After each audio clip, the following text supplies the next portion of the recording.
တိရွက်ကြွေတိုင်းအပင်မသေးပါဘူးပင်စီကောင်းရင်ရွက်သစ်ပြန်လောင်းပါလေ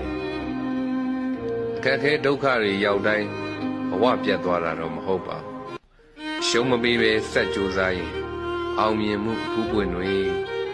ထပ်ပြီးတော့ဝေစားနိုင်ပါသည်ဘလို့အခက်ခဲမျိုးပဲဖြစ်ဖြစ်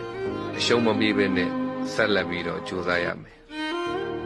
ဘာဖြစ်လို့လဲဆိုတော့အခက်ခဲတွေများလာလေလေအဲ့ဒီပုဂ္ဂိုလ်ဟာသူ့ရဲ့အရေးချင်းတွေပေါ်လာလေပါပဲအခက်ခဲတွေကြုံတိုင်းထိုင်ကြီးနေမယ်ဆိုရင်ဘယ်တော့မှပြီးမှာမဟုတ်ပါဘူး